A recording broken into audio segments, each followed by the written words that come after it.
Imagine a war so brutal, so devastating, it wiped out half a nation's population. A conflict that reshaped an entire continent, driven by ambitions, miscalculations, and a thirst for power. This isn't ancient history from across the seas. This is the story of South America's forgotten cataclysm. A war that scarred a continent and whose echoes still resonate today. The spark. Paraguay's rise and isolation. What happens when a nation's pursuit of absolute sovereignty collides with the shifting tectonic plates of imperial geopolitics? In the mid-19th century, Paraguay was not the struggling nation we recognize today, but a rising, enigmatic power, a landlocked fortress governed by a dynasty that dared to challenge the giants at its borders. To understand the carnage that followed, we must first pull back the curtain on a world where one man's ambition transformed a secluded paradise into the most disciplined military machine in South America. By the 1860s, Paraguay stood as a peculiar anomaly. Under the iron-fisted rule of Carlos Antonio López and later his son, Francisco Solano López, the country had achieved something its neighbors envied: total internal stability and a burgeoning industrial base. While Brazil and Argentina were distracted by civil unrest and post-colonial growing pains,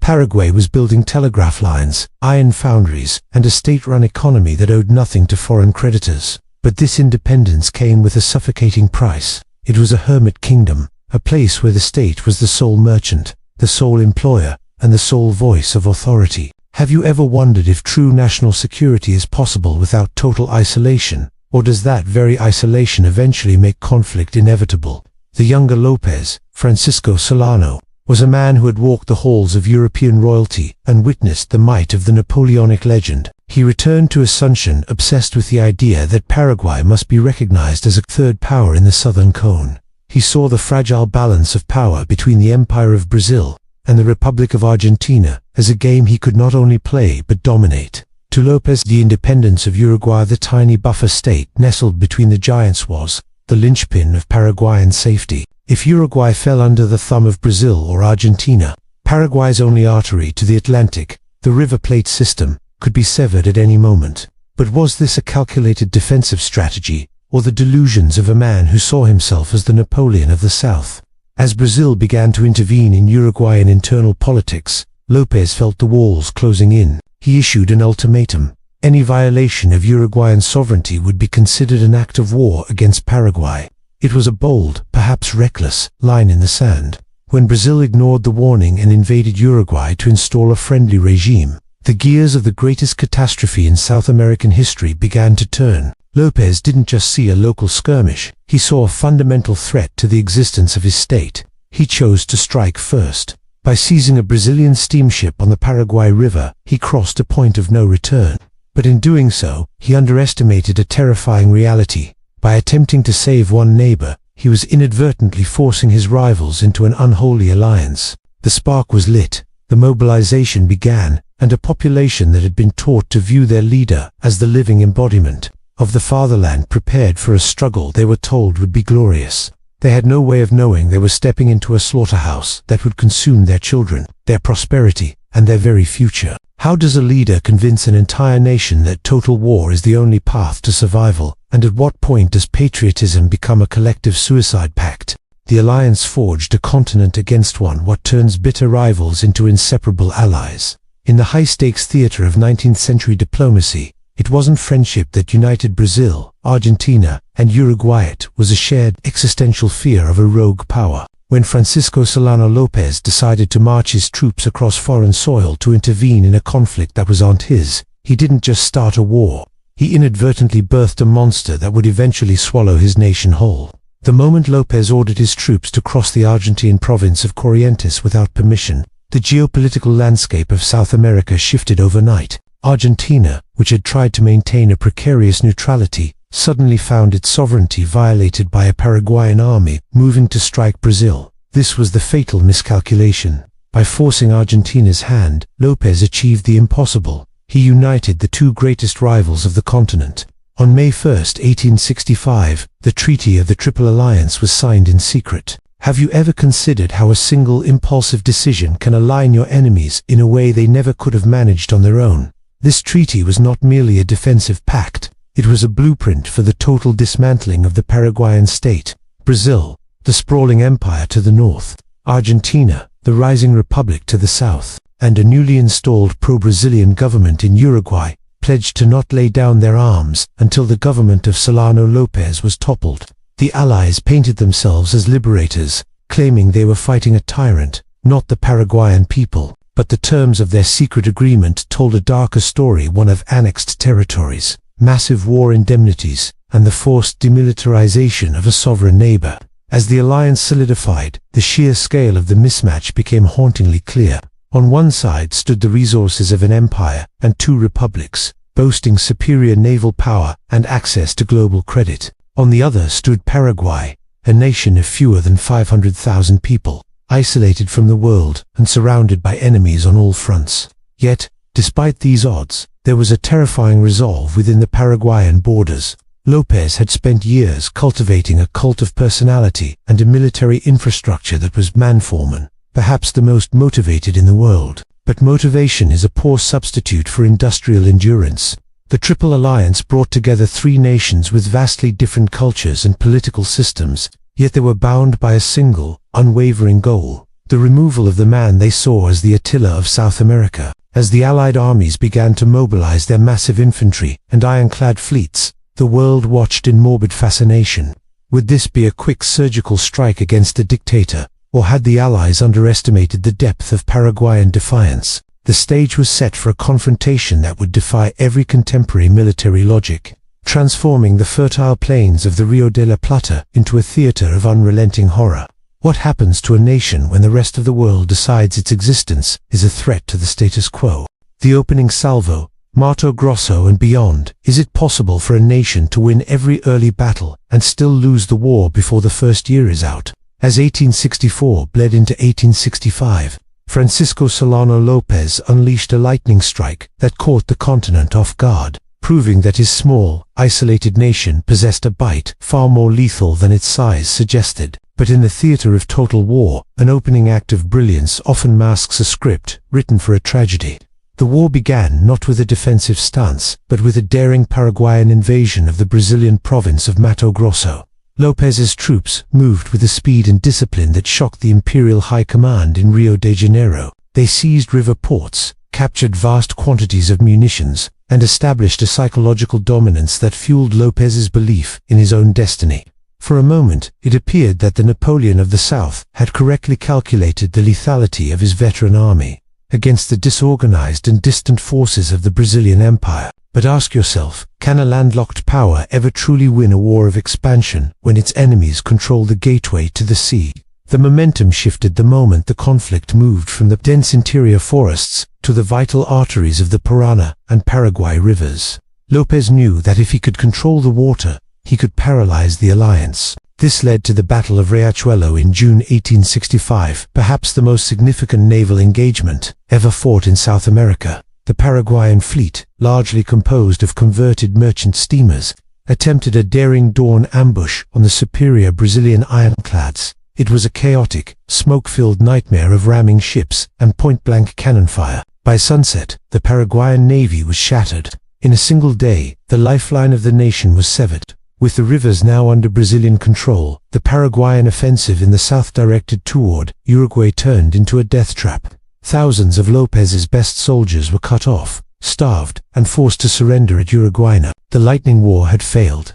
The initiative had passed to the Triple Alliance, and the conflict transformed from a war of maneuver into a grueling war of position. The Paraguayan army, once the aggressor, was forced back behind the defensive lines of the Hamita Fortressa, massive complex of batteries known as the Gibraltar of South America. This transition marked a dark psychological turning point. The Paraguayan people, who had celebrated the initial victories in Mato Grosso, now saw the war entering their own backyard.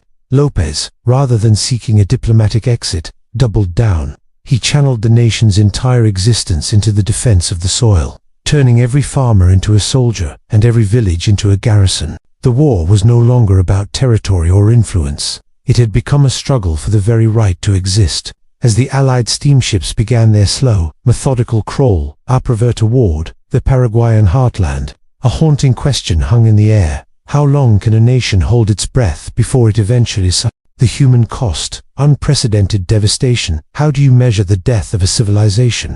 In most wars, we count the fallen in percentages of the military.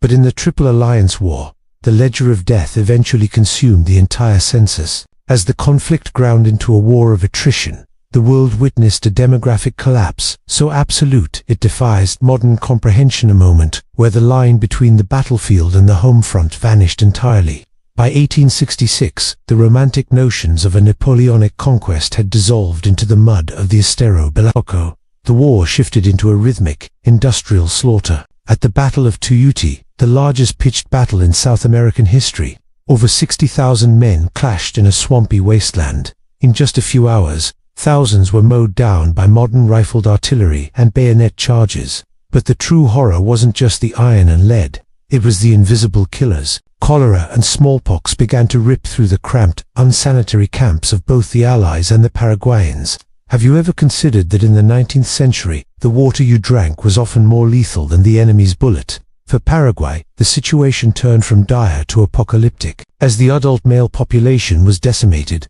Solano López took a step that remains one of the most haunting chapters of military history. He began to draft the children. In the Battle of Acosta, also known as the Battle of the Children, Paraguayan boys as young as 9 and 10 put on false beards made of sheep's wool to appear older from a distance, wielding sticks carved to look like rifles. They stood their ground against seasoned Brazilian cavalry. When the smoke cleared, the field was littered with the bodies of children who had died for a cause they were too young to even understand. The devastation wasn't limited to the front lines. The Allied blockade of the rivers meant that no salt, no medicine, and no outside food could reach the interior. Famine became a silent executioner. The Paraguayan women, who had initially been the backbone of the logistics and agricultural effort, were eventually forced into the ranks of the Las Resultas. Thousands of refugees fleeing the advancing Allied armies, dying of exhaustion and hunger on the long treks into the Cordillera. By the midpoint of the war, the statistics tell a story of a nation being erased.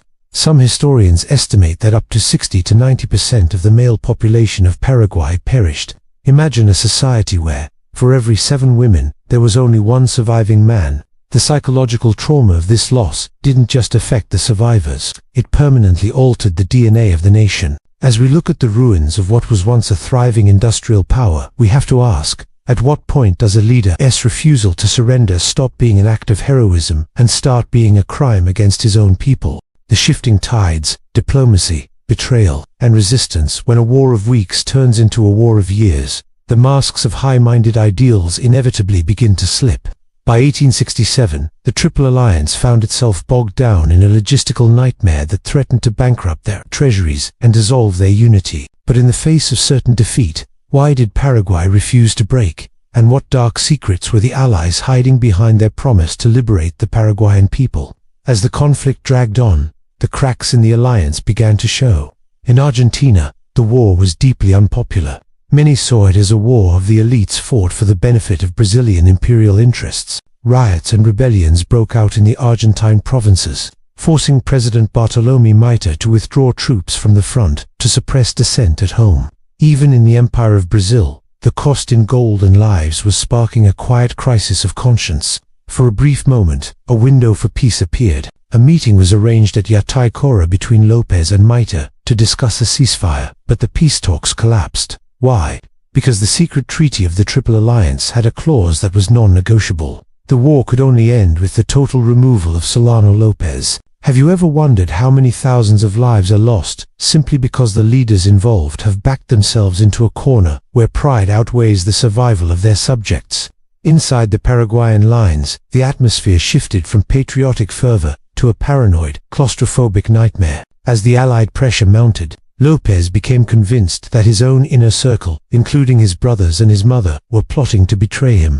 He launched a series of blood courts, executing hundreds of high-ranking officers, priests, and even foreign diplomats on charges of conspiracy. The very men who had led the defense of the nation were now being tortured and killed by their own leader. It was a descent into madness that mirrored the crumbling state of the country. Despite this internal terror, the Paraguayan resistance remained unnervingly stubborn. The Allies were forced to fight for every inch of swamp and forest. They spent over a year trying to bypass the fortress of Jamita, a naval blockade that seemed impenetrable until the Brazilians finally forced their ironclads through the gauntlet in a daring nighttime run. The fall of Hamita should have been the end. Any rational military commander would have surrendered. Instead, López retreated further into the interior, dragging his skeletal army and a trail of starving refugees with him. The Allies were no longer fighting a traditional war.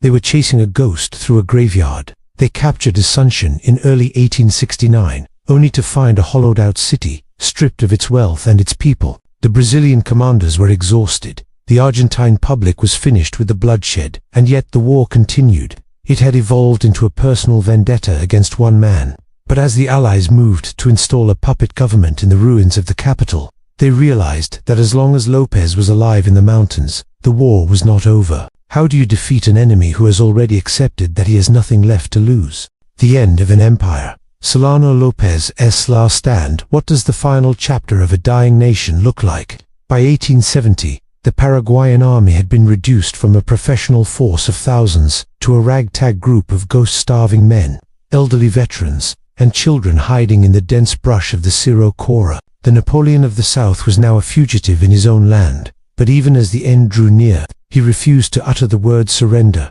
leading to a finale that was as cinematic as it was horrific. The last year of the war was a period known as the Campaign of the Hills. Francisco Solano López, accompanied by his Irish mistress Eliza Lynch and a diminishing circle of loyalists, led the Allies on a desperate chase through the northeastern Cordilleras. They were no longer a state. They were a nomadic insurgency. The conditions were beyond belief. Soldiers were eating their leather equipment and wild roots to survive. Yet the cult of López remained so potent that desertion was remarkably rare. Have you ever wondered what kind of magnetic power a leader must possess to convince people to follow him into the literal mouth of extinction? The end finally came on March 1, 1870, at a place called Cerro Cora. A Brazilian cavalry detachment, led by Janeiro Câmara, finally cornered the Paraguayan remnants. The battle was less a military engagement and more a final execution.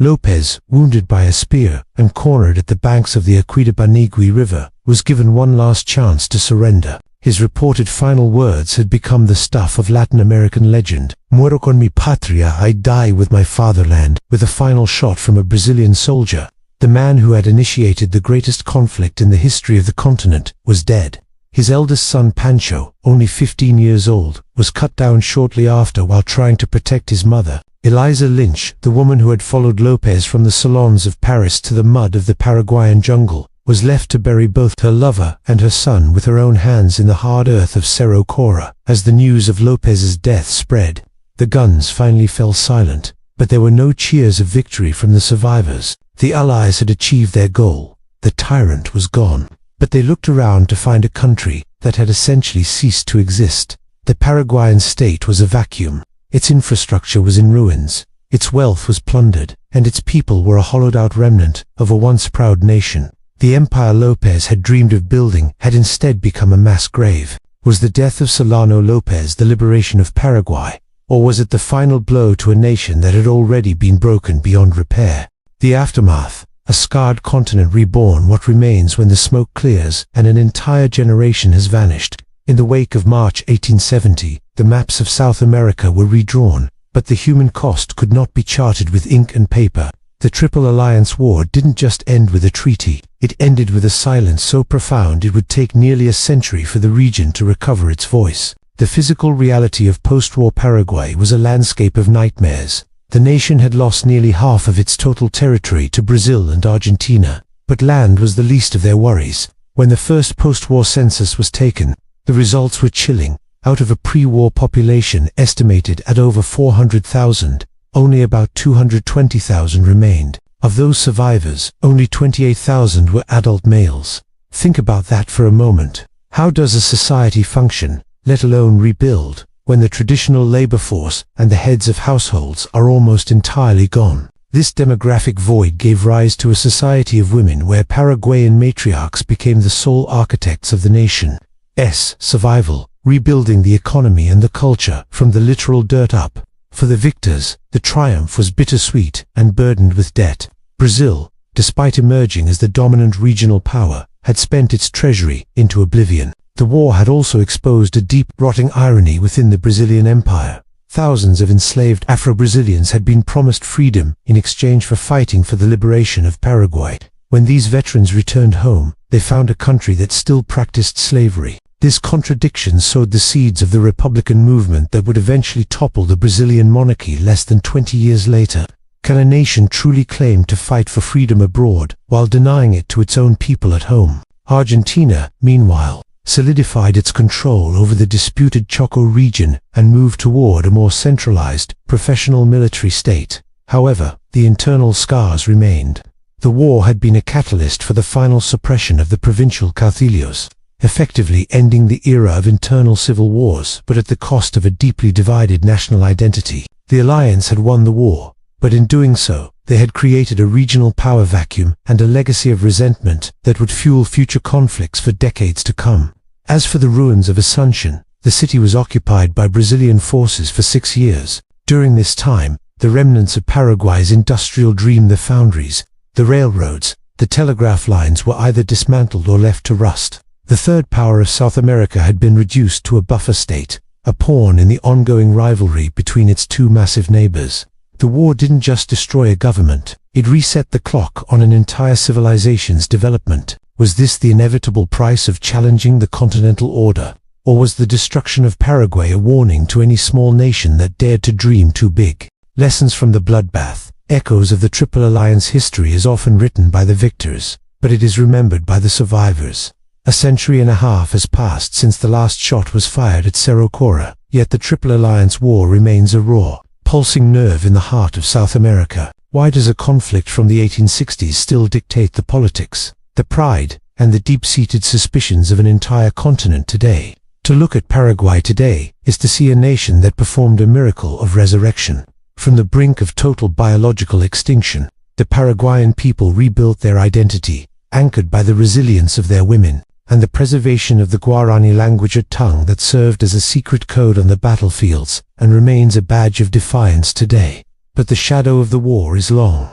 In Paraguay, Francisco Solano López is no longer viewed merely as a defeated dictator. To many, he has been transformed into a martyr, a symbol of a small nation that refused to kneel before imperial giants. Have you ever considered how time can transform a man responsible for his country's ruin into the ultimate icon of its sovereignty?